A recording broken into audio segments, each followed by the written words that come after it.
Welcome to सी शिक्षा। जैसा कि हम लोग देख रहे थे क्लास 11 का फर्स्ट चैप्टर का समुच्चय का क्लियर। तो चलिए इसको हम लोग आगे बढ़ाते हैं। आज देखेंगे हम लोग निम्नलिखित समुच्चयों के सभी उप समुच्चय लिखिए, ठीक है। तो इसको हम लोगों को उप समुच्चय लिखना मतलब सबसेट इसका ज्ञात करना है क्लियर। सबसेट, सेट मीन्स होता है समुच्चय, सबसेट मीन्स होता है आपका उप समुच्चय क्लियर। तो चलिए इसको हम लोग ज्ञात करते हैं। तो इससे पहले मैं समुच्चय में आप लोगों को एक ही चीज़ का जिक्र किया था, यहाँ पर समुच्चय के बारे में मैं जिक्र किया था क्लियर। किसके बारे में मैं जिक्र किया था यहाँ पर आप लोगों को? समुच्चय के बारे में। किसके बारे में जिक्र किया था भाई? समुच्चय के बारे में आपको जिक्र किया था क्लियर। यहाँ पर जो आपका समुच्चय होता है वो क्या होता है कि सुपरिभाषित वस्तुओं का संग्रह। किसका? सुपरिभाषित वस्तुओं का संग्रह आपका क्या कहलाता है? समुच्चय कहलाता है। अब इसमें आपको सुपरिभाषित में आप लोगों का जितने भी संग्रह थे उसको देख लिए थे। उसके बाद आप लोग रोस्टर रूप को देख लिए थे, समुच्चय निर्माण के विधि को देख लिए थे क्लियर। तो समुच्चय निर्माण के विधि को आप जिस तरीके से देखे थे उसमें आप लोग उसका रोस्टर रूप को भी देखे थे, समुच्चय निर्माण के विधि को देखे थे। जिसमें रोस्टर रूप में आप लोगों ने एक चीज़ देखा था, एक चीज़ आप लोगों ने ये गौर किया था कि आपका जो समुच्चय निर्माण के विधि है आपका, जिसके अंतर्गत दो विधि आपका इस तरीके से आया था भाई। पहला विधि जो आपका आया था वो था आपका रोस्टर। पहला जो विधि आया था इस तरीके से वो था आपका रोस्टर, ठीक है। पहला जो आपको विधि आया था वो क्या था? आपका रोस्टर, रोस्टर रूप आया था क्लियर। पहला जो विधि आया था आपका क्या था? रोस्टर रूप था। और जो आपका सेकेंड जो आया था उसको हम लोग नाम के आधार पर ही एक लिखे थे। क्या लिखे थे? समुच्चय निर्माण विधि। क्या लिखे थे? समुच्चय निर्माण विधि। समुच्चय निर्माण विधि क्लियर। ये था आपका समुच्चय निर्माण विधि, ठीक है। तो यहाँ पर हम लोग ये चीज़ देखते हैं कि जो समुच्चय में हम लोग देखते थे कि वस्तुओं का संग्रह, वस्तुओं का संग्रह जो आपका सुपरिभाषित हो, क्या हो? आपका सुपरिभाषित हो, उसको बोला जाता है आपका रोस्टर रूप और समुच्चय निर्माण, ठीक है। तो वस्तुओं का ऐसा संग्रह जो सुपरिभाषित हो उसको समुच्चय बोला जाता था। अब समुच्चय को लिखने के दो विधियां थे, पहला आपका था रोस्टर रूप था, दूसरा आपका था समुच्चय निर्माण था। इसका देखो, इस चीज़ को मैं बार बार रिपीट कर रहा हूँ आप लोगों को। बार बार रिपीट करने का तात्पर्य ये है कि आपके माइंड में ये सेट हो जाए क्लियर। क्योंकि किसी भी चीज़ को एक से ज़्यादा बार आप अगर उसको आप रिपीट करते हैं, एक से ज़्यादा बार उसको बोलते हैं, या एक से ज़्यादा बार उसको लिखते हैं, या एक से ज़्यादा बार उसको प्रैक्टिस करते हैं, तो आपके माइंड में सेट हो जाता है। एक माइंड सेट लेकर के चलोगे तो आपका जो वर्क रहता है वो अलग तरीके से नज़र आता है क्लियर। एक मेंटलिटी रहती है कि भाई हमको इस चीज़ को सॉल्व करना है, हमारे पास ये क्वेश्चन आ रहा है, हम इस क्वेश्चन को किस बेस पे सॉल्व कर सकते हैं, ऐसा एक मेंटलिटी रहती है। इससे जिस चीज़ को आपको बार बार बताया जा रहा है उस चीज़ को अच्छे से सुनिए, केयरफुली सुनिए क्लियर। क्योंकि आप जितना अच्छे से सुनोगे उतना ही आपको बेनिफिट होगा क्लियर। अब यहाँ पर एक चीज़ क्या होती है कि आप प्रैक्टिस नहीं कर पाते हैं, कारणवश प्रैक्टिस नहीं कर पाते हैं तो आप वीडियो को देखते हैं तो बार बार एक ही वीडियो को देखोगे। जैसे कि बार बार आप एक ही सॉन्ग को सुनते हो तो आपके माइंड में एक मूवमेंट आता है, एक मेलोडियस ट्यून आता है, ठीक है। आपके मूवमेंट भी होता है, आप गुनगुनाने लगते हो। आप जब भी उसका साउंड आपके पास से गुजरता है, जो भी वाइब्रेट होता है, तो आप भाई उस सॉन्ग को गाने लगते हो या गुनगुनाने लगते हो, क्योंकि वो बार बार आपके माइंड को टच कर रहा है, आपके माइंड सेट में आ रहा है वो क्लियर। तो ऑटोमेटिक आप गाना गाने लग जाते हो। उसी प्रकार अगर किसी चीज़ को कोई भी शिक्षक के द्वारा या आपके कोई मित्र के द्वारा या किसी भी विषय संबंधी शिक्षक के द्वारा किसी चीज़ को बताया जाता है तो उस चीज़ को आप ऑब्जर्व करते हैं, वो वहाँ पर एक पॉजिटिविटी जो आपकी एनर्जी होती है, वहाँ मूवमेंट होता है, एक सर्कल बन जाता है वहाँ पर, और पॉजिटिविटी एनर्जी आपके पास आता है तो उसमें आपके एक माइंड सेट बनती है क्लियर।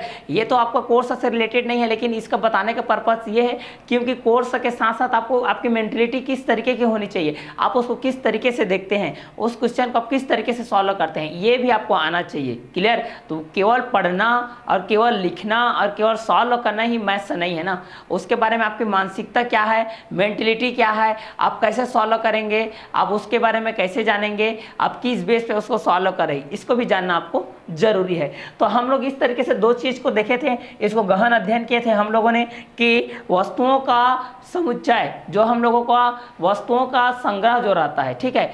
तो ऐसा सुपरिभाषित बोला था, एक वर्ड था ये सुपरिभाषित, आपका पीछा नहीं करेगा। ये आपका 12th में भी आएगा, आगे चल करके भी जब आप बीएससी करोगे, एमएससी करोगे या कुछ भी करोगे भाई तो उसमें ये आएगा। तो सुपरिभाषित वस्तुओं का संग्रह को मैं समुच्चय बोला था क्लियर। तो अब यहाँ पर मैं एक चीज़ बोला था कि जो आपका रोस्टर रहता है क्लियर, जो आपका रोस्टर रहता है, क्या रहता है भाई?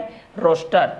तो रोस्टर का जो जिक्र है इस तरीके से हम लोग 3 रूप में किए थे। रोस्टर का जिक्र को कितने रूप में किए थे भाई? 3 रूप में किए थे। पहला मैं ये बोला था कि भाई जब भी रोस्टर रूप को लिखते हैं आप, जब भी रोस्टर रूप को आप लोग लिखते हैं तो इस तरीके से आपको कर्ली ब्रैकेट यूज करना है, इस तरीके से कर्ली ब्रैकेट आपको यूज करना है, जिसको आप लोग मंझला कोष्ठक बोलते हो। क्लियर, जिसको आप लोग क्या बोलते हो, मंझला कोष्ठक बोलते हो। तो इस तरीके से आपको कर्ली ब्रैकेट यूज करना है। दूसरा क्या चीज़ ये बोला था भाई, दूसरा चीज़ ये बोला था कि जितने भी अवयव रहेंगे उसके अंतर्गत आपका जितने भी अवयव रहेंगे, जैसे 1 है 2 है, अवयव जितने भी रहेंगे उसमें आपको रिपीट नहीं करना। कोई भी अगर अवयव उसका दोबारा आ गया है, ठीक है, पुनरावृत्ति हुआ है, तो आपको वहाँ पर पुनरावृत्ति नहीं करना है। क्लियर, जैसे कि आपका एप्पल है, इस तरीके से आपके पास एप्पल आ गया है, इस तरीके से कि APPLE, इस तरीके से एप्पल आ गया है आपके पास। अब यहाँ पर जो अल्फ़ाबेट है आपका ए, इसका तो पुनरावृत्ति नहीं हुआ है, लेकिन नाउ सेकेंड टाइम में आपका जो पी वाला है इस अल्फ़ाबेट का उपयोग हुआ है, उसके बाद एली। तो इस पी को हम लोग जब रोस्टर रूप में लिखेंगे तो इस तरीके से कर्ली ब्रैकेट यूज करोगे। जितने भी अल्फ़ाबेट होते हैं उनको कैपिटल लेटर का यूज किया जाता है, इस तरीके से इसको लिखोगे, ये आपका रोस्टर रूप होगा। मतलब आपको दिए गए जो अवयव रहेंगे उसको आपको रिपीट नहीं करना है। क्लियर, ठीक है, ये था आपका रोस्टर रूप। अब समुच्चय निर्माण की विधि में, समुच्चय निर्माण की विधि में भी वही करना है, जितना भी आपका निर्माणाधीन है, जैसे कि यहाँ पर 5 प्राकृत संख्याओं का, तो एक्स सच दैट 5 विषम प्राकृत संख्या है कि सम प्राकृत संख्या, इसको स्टेटमेंट में लिखना है। मतलब इसमें कथन आता है, आपका कथन के रूप में इसको लिखा जाता है। क्लियर, ये आपका कथन के रूप में आता है, ये आपका इक्वेशन बेस रहता है। क्लियर, तो ये था आपका समुच्चय और समुच्चय निर्माण की विधि है, इसका रोस्टर रूप। अब देखते हैं भाई उप समुच्चय, क्या देखते हैं हम लोग, उप समुच्चय। तो उप समुच्चय में जाने से पहले हम लोग क्या किए थे, आप लोगों को रिक्त समुच्चय के बारे में बताया था कि ऐसा समुच्चय जिसमें एक भी अवयव ना हो तो उसको हम लोग रिक्त समुच्चय। अब इसका उप समुच्चय को लिखते हैं। क्लियर, चलिए, तो इसका उप समुच्चय को हम लोग यहाँ पर लिखते हैं। तो यहाँ पर उप समुच्चय इसका लिखेंगे तो क्या हो जाएगा, आंसर के बेस पे इसको लिखते हैं हम लोग।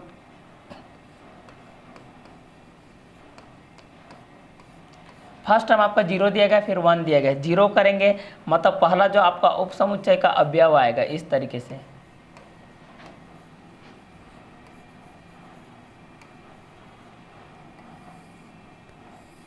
ये आपका उप समुच्चय पहला 0 आएगा, मतलब यहाँ पर आपका जो भी समुच्चय आएगा वो आपका पहला 5 आएगा, फिर आपका क्या आएगा 0 है भाई, इस तरीके से, फिर क्या है आपका 1 है, ठीक है। और 0 भी को ही 5 लिखा जाता है। यहाँ पर अगर 0 को 5 लिखोगे तो 0 नहीं लिख सकते, ऐसा ठीक है। और लिखना चाहोगे तो इस तरीके से लिख सकते हो। उसके बाद क्या कर सकते हो आप लोग, इसको दोनों को कर सकते हो, जैसे कि यहाँ पर 1 0 कर सकते हो, ऐसा इन दोनों अवयव को ऐसा लिख सकते हो। ये इसको इस तरीके से 0 1 भी लिख सकते हो, इसमें ऑब्लिक रहेगा। क्लियर, तो आपका 5 हो गया, 0 हो गया, 1 हो गया, 1 0 हो गया, या 0 1 लिख सकते हो, इस तरीके से आप लोग लिख सकते हो। क्लियर, लेकिन 0 1 रखोगे तो 0 आपका दिखता है तो उसको 0 के साथ नहीं लिखोगे, तो ये लिखना आपका ज़्यादा सर्वश्रेष्ठ है, ये उचित है। क्लियर, तो अवयव को अलग अलग, जैसे कि हम लोग यहाँ पर आपके पास है इस तरीके से, जैसे कि राम है भाई, राम सीता, और यहाँ पर आपके पास लक्ष्मण है, राम सीता लक्ष्मण, और यहाँ पर लिख देते हैं ये 3 चीज़ है। तो आप इसको किस किस तरीके से लिख सकते हो। पहला अवयव को आप इस तरीके से लिख सकते हो, पहला क्या लिख सकते हो, राम अलग करके लिख सकते हो, फिर सीता अलग करके लिख सकते हो, फिर क्या लिख सकते हो, लक्ष्मण करके अलग लिख सकते हो, इस तरीके से। ये क्या नाम है ना। उसके बाद क्या लिख सकते हो, राम और सीता लिख सकते हो, इस तरीके से राम सीता लिख सकते हो। उसके बाद क्या लिख सकते हो, राम और लक्ष्मण लिख सकते हो, राम और लक्ष्मण लिख सकते हो। उसके बाद क्या कर सकते हो, सीता और लक्ष्मण लिख सकते हो, या लक्ष्मण या सीता वही है। क्लियर, उसके बाद तीनों का लिख सकते हो, राम सीता लक्ष्मण, राम सीता लक्ष्मण, ठीक है। ये देखो राम सीता लक्ष्मण तीनों अलग अलग हो गए, फिर राम सीता हो गया, फिर राम लक्ष्मण हो गया, फिर सीता लक्ष्मण हो गया, फिर राम सीता लक्ष्मण, इस तरीके के अवयव है। तो इस तरीके के जो अवयव लिखोगे उसको हम लोग बोलते हैं उप समुच्चय। क्या बोलते हैं, उप समुच्चय। तो ये पहला का था हमारा, पहला में 0 था तो आपका 5 आ गया। क्लियर, तो जैसे कि मैं नाम के बेस पे यहाँ पर आप लोगों को बताया, किसके बेस पे बताया, नाम के बेस पे बताया कि राम अलग हो गया, आपका सीता अलग हो गया, आपका लक्ष्मण अलग हो गया, ठीक है। राम भी अलग हो गया, सीता भी अलग हो गया, लक्ष्मण भी अलग हो गया। अब यहाँ पर सबको तो सिंगल सिंगल आप लोग कर दे इस तरीके से कि राम भी हो गया बोल के, सीता भी हो गया बोल के, और लक्ष्मण भी हो गया बोल के, क्लियर। तो तीनों अलग अलग आपके ऑलरेडी हो गए। उसके बाद क्या हुआ, दोनों को कम्बिनेशन, दोनों को दो दो का जोड़ा बनाए हो। यहाँ पर पहला राम को सीता के साथ किए, राम को लक्ष्मण के साथ किए, सीता को लक्ष्मण के साथ किए, राम को सीता के, राम और सीता और लक्ष्मण कर दिया नहीं, यहाँ पर ये तीनों को एक पेज में जोड़ दिए, मतलब 3 के एक समुच्चय कर दिया। मतलब उनको ये बोल रहे हो कि राम भाई तू अलग बैठ, फिर बोल रहे हो सीता तू अलग बैठ, फिर लक्ष्मण अलग बैठ, ये कम्बिनेशन आप पहले से बोल दिए हो। उसके बाद बोल रहे हो कि राम सीता एक साथ रहो, उसके बाद क्या बोल रहे हो, राम और लक्ष्मण तुम एक साथ रहो, क्लियर। इस तरीके से सीटिंग अरेंजमेंट है, ये आपका राम है, ये आपका सीता है, ये आपका लक्ष्मण है। पहला बोल दिए कि पेयर में कि राम और सीता लक्ष्मण इस तरीके से रहो, फिर बोल रहे हो कि राम और सीता रहो बोल रहे हो, पहला में सिंगल सिंगल कर दिए, अब राम और सीता रहो बोल रहे हो। उसके बाद बोल रहे हो कि आप राम और लक्ष्मण रहो बोल रहे हो इस तरीके से। उसके बाद अब राम को हटा दिए, सीता और लक्ष्मण रहो बोल रहे हो ऐसा, या लक्ष्मण या सीता ऐसा बोल सकते हैं, दोनों वही है, क्लियर। उसके बाद क्या बोल रहे हो कि अब तीनों एक साथ रहो, ये आपका 1, ये आपका 2, ये अलग अलग है ना, तीनों अलग अलग है। यहाँ पर ये R अलग है, ये आपका S अलग है, ये आपका L अलग है, तीनों अलग अलग बैठे हैं। अब तीनों एक साथ बैठेंगे, R S L, क्लियर, ठीक है। पहला में राम अलग बैठ गया, सीता अलग बैठ गई, लक्ष्मण अलग बैठ गया, फिर राम और सीता बैठे हैं, फिर राम और लक्ष्मण बैठे हैं, फिर सीता और लक्ष्मण बैठे हैं, फिर राम सीता और लक्ष्मण बैठे हैं, क्लियर। तो इस तरीके से अवयव को आपको अलग करना है। देखो 0 था तो 5 अलग हो गया, फिर 0 अलग बैठ गया, फिर 1 अलग बैठ गया, फिर 1 0 बैठेगी या 0 1 बैठेगा, दोनों तो वही है, ठीक है। कि 1 0 के साथ बैठ रहा है, ये 0 1 के साथ बैठ रहा है, आपका वही बात चीज़ है, ठीक है। तो ये था आप लोगों का फर्स्ट कि निम्नलिखित समुच्चय के सभी उप समुच्चयों के लिखे कि वह उसके कितने सारे उप समुच्चय हैं, क्लियर। तो उप समुच्चय का भी जिक्र आप लोगों को किया था मैं। तो ये था आपका पहला क्वेश्चन, क्लियर। तो इस बीच पे आपको बहुत सारे अवयव आने के लिए आएंगे, क्लियर। तो ये तो नाम के बेस पे आपको समझा दिया। नाम के बेस के बाद आपके पास जितने भी अवयव आएंगे 1 2 3 4 5 6 इस तरीके से मिला जुला करके, क्लियर। तो उसको आगे हम लोग क्लियर करते जा रहे हैं, ठीक है। तो ये था हमारा पहला क्वेश्चन, 5th नंबर का ये था हमारा पहला क्वेश्चन। अब इसके बेस पे हम लोग नेक्स्ट देखते हैं, नेक्स्ट क्वेश्चन है, इसके बाद हमारा सेकेंड क्वेश्चन, ठीक है। तो सेकेंड क्वेश्चन को देखते हैं हम लोग। इसके बाद है देखिए 1 और A है, क्लियर। 1 और क्या है भाई, A है। तो चलिए इसको भी सॉल्व कर लेते हैं हम लोग।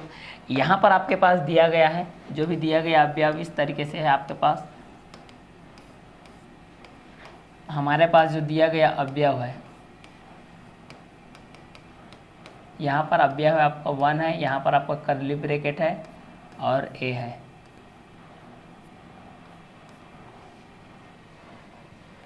अब इसको पहला हम लोग अलग बिठाएंगे, तो ये भाई साहब को हम लोग 1 कर सकते हैं इस तरीके से, फिर इस तरीके से A भी कर सकते हैं, ये आपका A है ना, क्लियर। उसके बाद 1A कर सकते हैं, 1A कर सकते हैं ना। यहाँ पर अगर करना चाहेंगे तो ये आपका 1 हो जाएगा, ये क्या हो जाएगा आपका A हो जाएगा, या A1 लिख सकते हो, ऐसा कोई दिक्कत नहीं है, इस तरीके से A1। लेकिन हमेशा जो अचर पद रहता है उसको पहले लिखते हैं, जब संख्या वाले रहते हैं उसको हम लोग पहले लिखते हैं, उसके बाद आपका जो भी अल्फ़ाबेट है।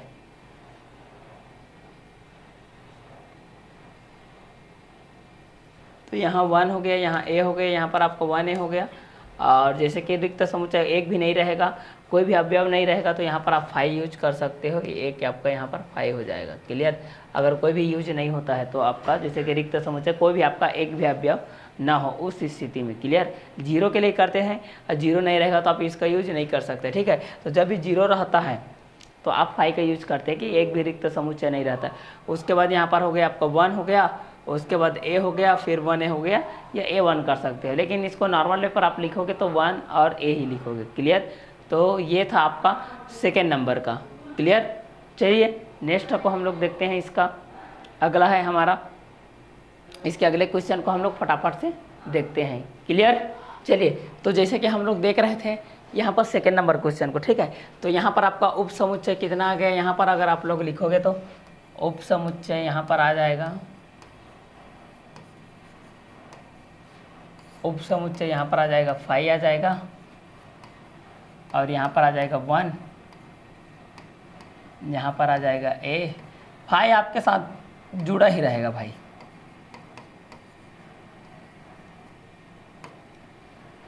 फाई इनके साथ जुड़ा ही रहेगा, इसको ध्यान दीजिएगा। फाई हमेशा इनके साथ आपका जुड़ा ही रहेगा, क्लियर। फाई हमेशा इसके साथ जुड़ा ही रहेगा, जैसे पहले वाले क्वेश्चन में जुड़ा था, इस वाले क्वेश्चन में भी जुड़ेगा। ये था आपका सेकेंड नंबर क्वेश्चन। चलिए इसी के बेस पे हम लोग थर्ड क्वेश्चन को देखते हैं। जैसे कि आपके पास एक नॉर्मल गणित के रूप में बता रहा हूँ मैं, जैसे आपके पास इतना आ गया है, जैसे यहाँ गया आपके पास, फॉर एग्जाम्पल ले लेते हैं, जैसे यहाँ पर आपके पास आ गया है इस तरीके से, जैसे कि साइन आ गया, और क्या आ गया, साइन थीटा आ गया, और क्या आ गया, कॉस थीटा आ गया, और क्या आ गया, टेन थीटा आ गया। ठीक है, ये फॉर एग्जांपल है ना, एग्जांपल बेस में देख लो, ताकि आप लोगों को माइंड सेट और क्वेश्चन को, ताकि अगले बार मैं बताऊं तो आप लोग ही आंसर बता दो। तो ये भाई साहब को पहला मैं फाई करूँगा, क्लियर, पहला तो फाई आएगा ही आपका। उसके बाद क्या आ जाएगा आपका, साइन थीटा आएगा। साइन थीटा अलग बिठा दो भाई साहब को, अलग से चेयर लगा दो इसके लिए, ठीक है। फिर कॉस थीटा आ जाएगा, इसके लिए भी अलग से चेयर लगा दो, सोफ़ा लगा दो भाई, विदाउट सोफ़ा मैं नहीं बैठूंगा बोल रहा है। ये टेन थीटा वाले को भी करवा दो, ये टेन थीटा वाले को भी, टेन थीटा वाले को भी सोफ़ा में बिठा दो, क्या दिक्कत है। अब दो वाले को बिठा दो यार, अब दो। अब बोल रहा है कि साइन थीटा नहीं भाई, मैं कॉस थीटा के साथ खाना खाऊंगा, ये ठीक है, साइन थीटा को कॉस थीटा के साथ रख दो।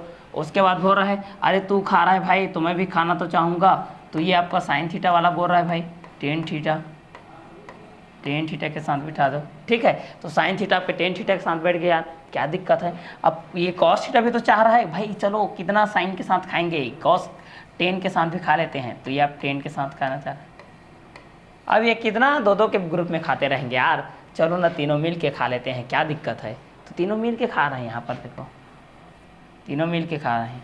अब साइन थीटा, कॉस थीटा, और यहाँ पर टेन थीटा, ये मेरा बताने का पर्पज़ है ना, क्लियर। तो इस तरीके से आप उप समुच्चय के जो भी निर्माण है उसको आप लोग इस तरीके से लिखते जाओगे, क्लियर। जैसे कि यहाँ पर 1 और ए का लिखे, फाई आपके स्टार्टिंग में सभी के में आएंगे ना, इसको आप लोग ध्यान दीजिएगा, क्लियर। तो ये था हमारा क्वेश्चन नंबर सेकेंड, ठीक है। ये तो आपको एग्जाम्पल बेस पे मैं समझाया हूँ, ये आपका क्वेश्चन था, क्लियर। तो चलिए ये था हमारा second number question. Next question को देखते हैं हम लोग। अगला क्वेश्चन हमारा question number third, clear. Question number third है, देखिए ए और बी और सी, देखिए जिस अल्फ़ाबेट की मैं बात कर रहा था वो अल्फ़ाबेट आपका आ गया, यहाँ पर है ए बी और सी, क्लियर। तो चलिए ए बी सी है, तो इसको चीज़ को हम लोग देखते हैं, सॉल्व कर लेते हैं भाई। तो हमारे पास जो भी दिया गया है ये क्या है, दिया है ए बी सी, करली ब्रैकेट यूज हुआ है यहाँ पर आपका। ए है स्मॉल ए फॉर एप्पल वाला, बी फॉर बॉल वाला, सी फॉर कैट वाला, क्लियर। तो चलिए इसका हम लोग उप समुच्चय को देखते हैं। इसका आपका उप समुच्चय हो जाएगा, जब भी आप मैथ से पढ़ने के लिए बैठते हैं एक नोट कॉपी ले करके बैठिए, आप नोट डाउन करते जाएंगे तो आपको ज़्यादा समझ में आएगा, क्योंकि कुछ चीज़ ऐसी होती है जो नोट डाउन करके ही समझ आती है, क्लियर। आपकी मेहनत आपकी कॉपी में दिखनी चाहिए, क्लियर। आप अटेंड कर रहे हैं, अगर किसी चीज़ को आप फिजिकली देखिए, आप तो अटेंड कर रहे हैं, देख रहे हैं, आपके माइंड चल रहा है, लेकिन ठीक है, माइंड के साथ आपका जो भी फिजिकल है चीज़ है, हाथ भी काम करना चाहिए, माइंड भी काम करना चाहिए, ईयर ये आपका है सुनने का जो काम करता है, आँख देखने का काम करता है, ये सब मूवमेंट होते रहते हैं, ये सब एक साथ स्ट्रॉन्ग बेस पे ये लोग सुनते हैं, चलते हैं, एक साथ फिजिकल वर्क होता है, तो पूरा माइंड के साथ वो ऑब्जर्व करता है, माइंड के साथ अधिशोषण करता है। अधिशोषण और अधिशोषण 11 क्लास 12th क्लास केमिस्ट्री में पढ़ोगे, क्लियर, उसमें ज़्यादा समझ में आएगा आप लोगों को। तो यहाँ पर आप जितना अच्छे से पढ़ोगे, जितना आप नोट डाउन करते जाओगे, आपका माइंड सेट रहेगा, क्लियर। तो इसलिए जब भी पढ़ते हैं, वीडियो देखते हैं, वीडियो को बार बार देखिए, कोई दिक्कत नहीं है, जब तक समझ नहीं आता तब तक देखिए, लेकिन आप लोग उसको नोट डाउन करते चलेंगे, क्लियर, क्योंकि बहुत मज़ा आएगा। 11th आपका सबसे बेसिक चीज़ है, बेस है, आप लोगों का निर्माण है भाई। अब बनाना क्या चाहते हो, बनना क्या चाहते हो, 11th क्लास आपका तय करता है, इसलिए 11th को अच्छे से पढ़ो। 11th ही बेस है यार, आपका आधार है, बेसिक फंडामेंटल है। क्लियर? तो चलिए इसी के बेस पे हम लोग आगे बढ़ते हैं। हमारे पास दे दिया गया है भाई ए, बी और सी दिया गया है, तो इसको अलग अलग अभी बताए हूँ भाई। साइन कॉस के साथ बैठता था तो क्या होता था, तो कौन चिढ़ जाता था, 10 भाई मैं तेरे साथ बैठ कर खाऊंगा। अब ए बी सी का देखते हैं। पहला तो आपका फाई आ जाएगा। क्लियर? पहला फाई आएगा, फिर अलग बैठा दो, अलग में आपका ए आ जाएगा। क्लियर? फिर कौन आ जाएगा भाई, बी आ जाएगा। फिर कौन आ जाएगा भाई, सी आ जाएगा आपका। क्लियर? देखिए ये पहले अलग अलग हो गए, एक एक अवयव को अलग कर दिया। फाई तो आपका आएगा ही, उसके बाद है आपका ए है, उसके बाद क्या है आपका बी है, उसके बाद क्या है आपका सी है। क्लियर? इसको अलग अलग कर दिए, सब अलग अलग बैठ करके खा रहे हैं, अलग अलग बैठ करके नाश्ता कर रहे हैं, अलग अलग बैठ करके चाय पी रहे हैं, अलग अलग मज़ा ले रहे हैं। अब अलग अलग लेने का मज़ा नहीं रहा, कोई बातचीत करने के लिए तो चाहिए भाई। सामने में आप बैठे हो, चलो यार कितना अकेला एलोन फील करेंगे, चलो बैठते हैं बगल में जा कर के, ठीक है, थोड़ा गपशप करते हैं। ए वाला चला गया बी के पास, ए भाई आना भाई इधर। क्लियर? अब बोल रहे हैं ए चला गया बी के पास, चलो कोई दिक्कत नहीं, आग भी गया बी वाला, ए बी के पास आ गया, तो इसको ए बी बोल रहे को या बी ए लिखोगे, उसको बार बार लिखने की ज़रूरत नहीं है ना। ए बी के पास आ गया मतलब ए बी। चलो अब क्या हो गया, अब ए तो बी के पास बैठ गया यार, अरे चलो ए के पास बी के पास बैठ गया यार, बात साथ कर लिए, कॉपी लड़ा लिए, क्या दिक्कत है। थोड़ा सी के पास जाते हैं, उसका नेचर कैसा है बोल के। अब सी के पास जाकर के बैठ जा रहा है ये, चलो क्या दिक्कत है, सी वाले के पास जाकर बैठ जा रहा है। सी वाला भी तो चाह रहा है भाई ये बी के पास क्या क्या किया, मेरे बारे में कुछ तो नहीं बोला है, मैं कैसा इंसान हूँ क्या हूँ बोल रहा है। ठीक है, तो ए बी के पास बैठा है, मेरे बारे में कुछ बोला होगा, मैं भी उसके बारे में कुछ बोलूँगा, ऐसा सोच रहा है। ए चला गया सी के पास, ये दोनों को मज़ा ले रहा है, बी के पास मज़ा ले लिया, सी के पास मज़ा ले लिया, सी भी ए के पास मज़ा ले लिया, बी भी ए के पास मज़ा ले लिया, दोनों मज़ा ले लिए। अब क्या बोल रहा है बी वाला, क्या सोच रहा है, अरे भाई ये ए तो दोनों के साथ मज़ा ले लिया है, ठीक है चलो ना मैं भी मज़ा ले लेता हूँ, क्या दिक्कत है। अब ये बी वाला चला गया सी के पास भाई, ये बी वाला चला गया आपका सी के पास। क्लियर? चाहता तो मैं इसको आपको डायरेक्टली बता सकता था, आप लोग डायरेक्टली समझ भी सकते हैं, 10th के बाद 11th में आए। लेकिन देखिए कुछ चीज़ ऐसी होती है जिसको डायरेक्ट आप समझ लोगे तो उतना मज़ा नहीं आता है। क्लियर? तो उसको स्टोरी बेस समझिए या थोड़ा मसालेदार समझिए, उसको चटपटा अंदाज में, ठीक है, क्योंकि चटपटा चीज़ अच्छी लगती है। इसलिए देखिए अब यहाँ पर आनंद ले लिए, सभी एक एक करके आनंद ले लिए, एक एक करके आनंद ले लिए हमारे टाइम में। क्लियर? उसके बाद ए चला गया बी के पास तो ए बी हो गया, ए चला गया सी के पास तो ए सी हो गया, बी चला गया आपका सी के पास तो बी सी हो गया, सब अलग अलग हो गए। अब यहाँ पर बोल रहे हैं कि यार अलग अलग है, काश एक साथ मिल जाते हम लोग, काश एक साथ हम लोग मिल जाते तो कितना मज़ा आता। क्लियर? तो अब चलिए तीनों के लिए अरेंजमेंट कर देते हैं, एक सोफ़ा ला देते हैं भाई। यहाँ पर बड़ा सा एक कर्ली ब्रैकेट वाला सोफ़ा ले आए। अब यहाँ पर एक कर्ली ब्रैकेट वाला हम लोग क्या ले आए, सोफ़ा ले आए। तो यहाँ पर आपका क्या हो जाएगा भाई, ए भी हो जाएगा, बी भी हो जाएगा और सी भाई साहब है तो आपका इस तरीके से सी भी हो जाएगा। क्लियर? तो ये आपका हो गया एफ आई हो गया, ए हो गया, बी हो गया, सी हो गया, फिर ए बी हो गया, फिर एस सी हो गया, फिर बी सी हो गया। ये आपका ए बी बी ए दोनों वही है, ए सी सी ए दोनों वही है, बी सी सी बी दोनों वही है। अब यहाँ पर हो गया ए बी सी हो गया, या इसको बोलो आप लोग बी ए सी बोल दो या सी बी ए बोल दो, बात वही है। क्लियर? तो ये रहा आपका क्वेश्चन नंबर 3 का अवयव, मतलब ये आपका उपसमुच्चय। पहला आ गया फाई, उसके बाद आ गया ए, उसके बाद आ गया बी, उसके बाद आ गया सी, उसके बाद आ गया ए और बी, उसके बाद आ गया ए और सी, उसके बाद बी और सी आ गया, उसके बाद ए बी और क्या बच गया आपका सी बच गया। क्लियर? तो ये है आपका ए बी सी, ये था आपका क्वेश्चन नंबर 3। चलिए नेक्स्ट देखते हैं हम लोग क्वेश्चन नंबर 4 को, इसी का है ना 5th नंबर के क्वेश्चन नंबर 4 को हम लोग यहाँ पर देखते हैं। चलिए नेक्स्ट है हमारा 4th नंबर। अब यहाँ पर एक क्रम बढ़ गया भाई, एक क्रम आपका बढ़ गया, ए बी सी के पास जान गए, ए बी के पास चला गया, बी ए के पास चला गया, ए सी के पास चला गया, सी बी के पास चला गया। अब मज़ा नहीं आ रहा है, एक और नया सदस्य, एक नया मेहमान जोड़ते हैं भाई हमारे हितग्राही के नाम में, एक और नया alphabet, D alphabet, dangerous alphabet. ठीक है, डी फॉर होता है डेंजरस, डेंजरस अल्फ़ाबेट, खतरनाक, तीखा, मिजाज वाला, अंदाज वाला, मज़किया वाला। क्लियर? इसको हम लोग ऐड कर देते हैं तो हमारे फैमिली, यहाँ पर देखिए ए बी सी के फैमिली में एक और फैमिली मेम्बर आ गए आपका डी भाई। क्लियर, इसको आप लोग ही सॉल्व कर सकते हैं। क्लियर, फटाफट सॉल्व कीजिए, मेरे साथ सॉल्व कीजिए एक साथ, और लिखने में बहुत ही मज़ा आएगा। क्लियर, हर एक चीज़ को डायरेक्टली आंसर के रूप में लिखोगे तो मज़ा नहीं आता है, उसके साथ थोड़ा सा बातचीत करके लिखोगे तो ज़्यादा बेनिफिट रहता है, आप बगल वाले को समझा सकते हो। चलिए अब यहाँ पर चलिए सभी के लिए ये होटल तो बुक कर लें, अब कहाँ कहाँ बिठाना है इसको भाई देखते हैं। चलिए पहला यहाँ पर बिठा देते हैं भाई, लिखते हैं हमारे पास दिया गया जो अवयव है इस तरीके से है।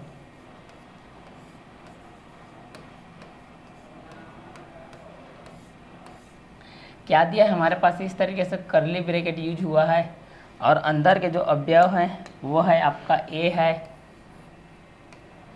बी है, सी है, और आपका है भाई डी, ये आपका अंदर वाला है।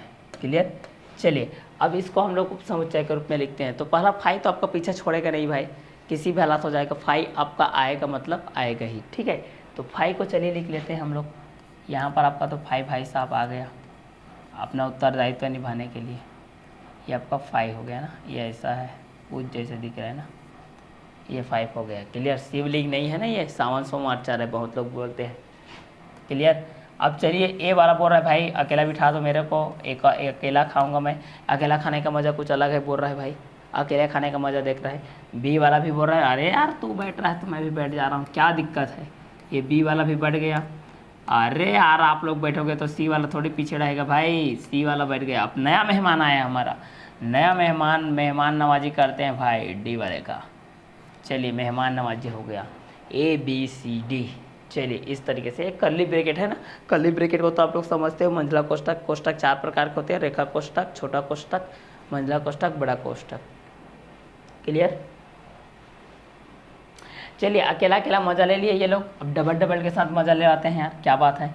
ए चला गया भाई आपका बी के पास मजा लेने, ए बी के पास चला गया। क्लियर, कोई दिक्कत नहीं है, ए बी हो गया। चलो अब यह बी हो गया, ऐसा बोल सकते हो। अब ए चला गया सी के पास, ए चला गया सी के पास, या बोल सकते हो ए सी के पास चला गया। क्लियर, अब बोल सकते हो कि ए डी के पास भी चला गया, ए डी के पास इस तरीके से अलग कर दिया, ए डी के पास चला गया ना। ए बी बोलो या ए सी बोलो या ए डी बोलो, बी ए वही है, सी ए वही है, डी ए आपका वही है। क्लियर, अब यहाँ पर ये दोनों का हो गया। अब बी वाला भी तो चाह रहा है भाई कि मैं बी सी के साथ करूँ। क्लियर, तो बी सी के साथ ये कर लिया, उसके बाद चाह रहा है कि बी डी के साथ करूँ, तो ये बी डी हो गया भाई, डी का भी इस तरीके से हो गया। अब यहाँ पर सी भी तो चाह रहा है ना कि मैं सी डी के साथ करूँ। क्लियर, तो यहाँ पर चलो लिख लेते हैं भाई, ये आपका सी डी हो गया। सी ए के साथ चाह रहा है तो सी ए के साथ है, सी बी के साथ है। क्लियर, और बी डी के साथ है, इतना हो गया। अब यहाँ पर तीनों का चाह रहा है भाई कि हम लोग दो दो के तो खा लिए भाई, अब तीन तीन का चाह रहा है, तो यहाँ पर ए बी और सी हो गया भाई, ए बी सी हो गया, ए बी और सी हो गया। और दूसरा क्या हो जाएगा, ए भाई साहब को हटा दो, यहाँ पर बी सी और क्या हो गया, डी हो गया। क्लियर, बी सी डी क्या हो गया। अब बी वाले को हटा दो, बी वाले को हटा दोगे तो ए और सी और क्या हो जाएगा, डी हो जाएगा। तो यहाँ पर ए लिख लो, सी लिख लो और डी लिख लो। सी वाले को हटाओगे तो ए बी डी हो जाएगा, ए बी डी हो जाएगा। सी वाले को हटाओगे तो क्या हो जाएगा आपका, ए बी डी हो जाएगा। सी वाले को आप लोग हटा दोगे तो क्या हो जाएगा आपका, ए हो जाएगा और बी हो जाएगा और डी हो जाएगा, इस तरीके से। क्लियर, सी वाले को और डी वाले को हटाओगे तो आपका तो ए बी सी हो ही गया है। अब चारों मिल करके खाएंगे भाई, चलो चारों को मिला देते हैं भाई, ए बी सी डी, इस तरीके से। अब चारों मिल करके खा रहे हैं, क्या दिक्कत है बोल रहा है भाई, चलो सब मिल के खा लेते हैं। तो अवयव को देखिए, पहला आपका फाई आ गया, उसके बाद क्या आ गया, ए। एकदम सिंपल वेस में आप लोगों को बता रहा हूँ, पहला आपका फाई आ गया, उसके बाद आपका क्या आ गया, ए आ गया, ए भाई साहब आ गया, फिर आपका बी भाई साहब आ गया, फिर सी भाई साहब आ गया, फिर डी भाई साहब। सिंगल सिंगल है सभी, अभी सिंगल ही हैं, ठीक है, डबल नहीं हुए हैं। क्लियर, अब डबल होना चाह रहे हैं, यहाँ पर डबल हो गए। ए भाई आ गए, बी के साथ बैठ करके लंच नाश्ता कर रहा है, क्या बातचीत है बोल के। ए वाला भाई साहब सी के पास आ रहा है, ए सी हो गया। ए भाई साहब आपके डी के पास आ रहा है तो ए डी हो गया। बी भाई साहब आपके बी सी के पास आ रहा है तो बी सी हो गया। और ये आपका हो गया बी डी हो गया। फिर ये हो गया आपका सी डी हो गया। सब दो दो के बेस पे आप लोग नाश्ता कर रहे हैं, डिनर कर रहे हैं। क्लियर। यहाँ पर आराम से बैठ करके ये भाई साहब बोल रहा है भाई मेरे पास अगर सोफ़ा लाता है तो क्या दिक्कत है बोल के। क्लियर। अब ये भाई साहब आ गया, ए बी के पास लंच कर रहे हैं यहाँ पर, तो अब सी वाले को तो भी जलन होगा भाई, होगा ना कि ए के साथ ये बैठ करके कैसा नाश्ता पानी कर रहा है भाई, चलो मैं भी थोड़ा आनंद लेता हूँ। ए चला गया आपके सी के पास। सी भाई साहब के पास ये बैठा है आपका, सी भाई साहब के पास ये बैठा है। उसके बाद क्या हो गया, ए भाई साहब चाह रहा है कि भाई डी के साथ थोड़ा लंच वंच कर लेता हूँ यार, क्या दिक्कत है। तो ए वाला आपका चाह रहा है डी के पास। क्लियर। ए वाला चाह रहा है आपका डी के पास। उसके बाद बी वाला चाह रहा है आपका सी के पास और बी वाला चाह रहा है आपका डी के पास। उसी प्रकार सी भी चाह रहा है कि डी के साथ में नाश्ता करो बोल रहा है, और ए वाला चाह रहा है बी के पास करो और सी के पास करो। तीनों मिल करके कर रहे हैं। क्लियर। तीनों मिल करके कर लिए। अब यहाँ पर बी वाला भी तो चाह रहा है भाई ए वाले को हटाओ, ए वाले के साथ कितना खाएंगे यार, चलो हटाओ बोल रहा है, चलो ठीक है हटा देते हैं। तो बी और सी और डी मिल करके कर रहे हैं। क्लियर। इसके बाद यहाँ पर है आपका ए और सी और डी। क्लियर। तो ए सी डी वाले मिल करके यहाँ पर कर रहे हैं। उसके बाद अब सब तो मिलजुल करके आ रहे हैं, अकेला अकेला भी खा लिए, डबल डबल खा लिए, ट्रिपल भी हो गया। अब चलो सभी मिल करके खाते हैं, तो ए बी डी हो गया और ये चारों मिल करके खा लिए, ए बी सी डी हो गया। तो ये था आपका क्वेश्चन नंबर 4। क्लियर। ये हम लोग 5th नंबर का क्वेश्चन के अंतराल में हम लोग इस क्वेश्चन को देख रहे हैं। क्लियर। इसके बाद हमारा जो क्वेश्चन है वो है 5th नंबर क्वेश्चन। क्लियर। इसके भी उप समुच्चय के बारे में हमको गणना करनी है, तो यहाँ पर भी हमको इसको क्या करना है, गणना करना है। तो गणना करने के लिए आपके पास जितने भी अव्यय हैं उसको तो लिखना ही है भाई। आपके अव्यय को कहीं नहीं जाना है, यहाँ पर आपको सॉल्व करना है। SOLVE लिखना है। क्लियर। क्या लिखना है, SOLVE लिखना है, सॉल्व लिखना है। क्लियर। तो इस बेस पे यहाँ पर आपके पास जो उप समुच्चय लिखना है, यहाँ पर आपके पास 2 अवयव दिया गया है। कर्ली ब्रैकेट के अंतर्गत में 1 है, फिर उसके अंदर में एक और कर्ली ब्रैकेट है। क्लियर। चलिए देखते हैं।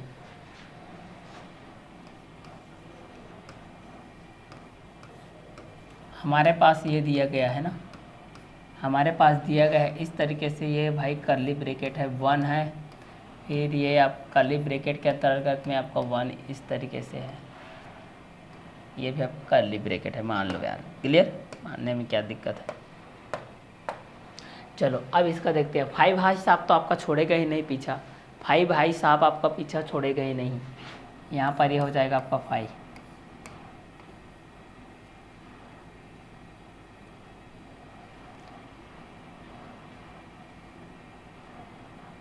चलो ये हो गया आपका 5। उसके बाद आपका इसको अलग कर लो भाई, 1 भाई साहब को, ये 1 भाई साहब अलग हो गया। उसके बाद कर्ली ब्रैकेट के अंतर्गत में एक और छोटा सा कर्ली ब्रैकेट है 1, ये भाई साहब।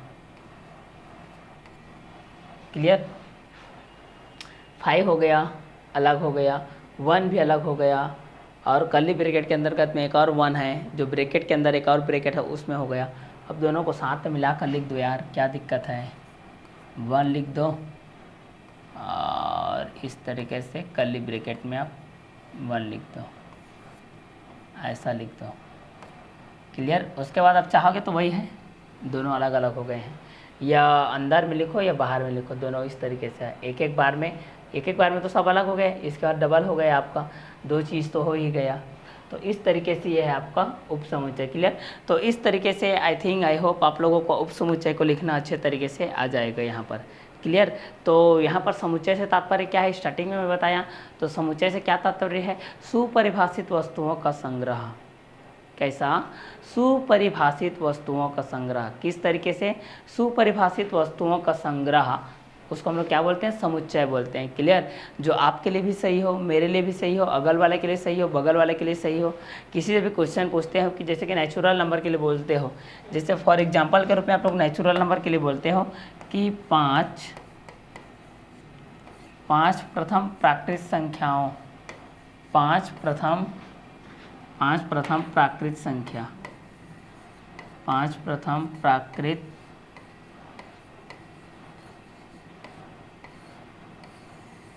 संख्या। 5 प्रथम प्राकृतिक संख्या ऐसा बोल रहे हो, ठीक है।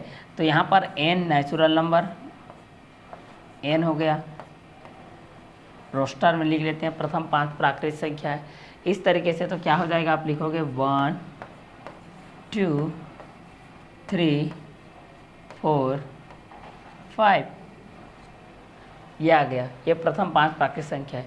आपको पूछूंगा तो फिर भी आप बोलोगे कि भाई 5 प्रथम प्राकृतिक संख्या क्या है, आपको 1 है, 2 है, 3 है, 4 है, 5 है, क्लियर।